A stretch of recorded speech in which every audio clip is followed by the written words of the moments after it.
Jeffrey Epstein file की चर्चा पूरी दुनिया में हो रही है और उससे जुड़े वीडियोस और डॉक्यूमेंट्स सोशल मीडिया में वायरल हो रहे हैं। तो कौन है जेफरी एप्स्टीन?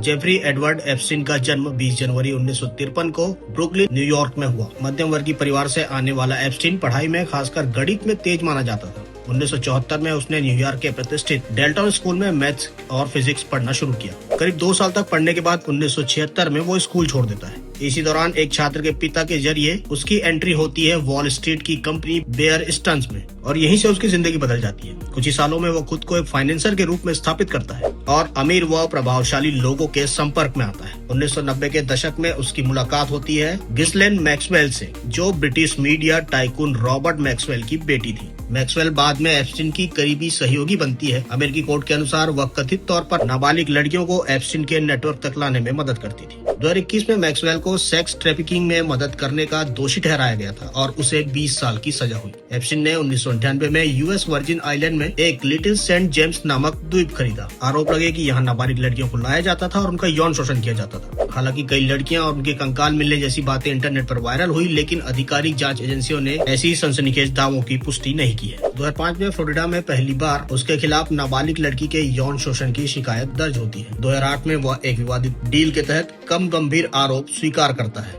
उसे 13 महीने की सजा होती है, लेकिन विशेष सुविधाओं के साथ। 2019 में उसे फेडरल सेक्स ट्रैफिकिंग और नाबालिगों के शोषण के गंभीर आरोपों में फिर गिरफ्तार किया गया। उसे न्यूयॉर्क जेल में रखा गया और 10 अगस्त 2019 को एप्स्टीन जेल में मृत पाया गया। न्यूयॉर्क मेडिकल एग्जामिनर ने इसे आत्महत्या घोषित किया। हालांकि इस मौत को लेकर आज भी दुनिया भर में सवाल और साजिश की थ्योरी मौजूद है, लेकिन आधिकारिक रिपोर्ट आत्महत्या पर ही कायम है।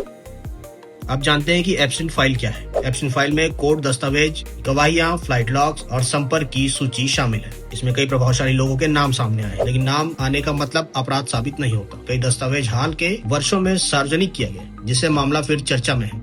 एक मैथ्स टीचर से वॉल स्ट्रीट फाइनेंसर, फिर अरबपतियों का नेटवर्क और अंत में दुनिया के सबसे बड़े सेक्स ट्रैफिकिंग मामलों में से एक का आरोपी जेफरी एप्स्टीन की कहानी सिर्फ एक व्यक्ति की नहीं, बल्कि सत्ता, पैसे और प्रभाव की उस परत को उजागर करती है जिस पर आज भी सवाल बाकी है।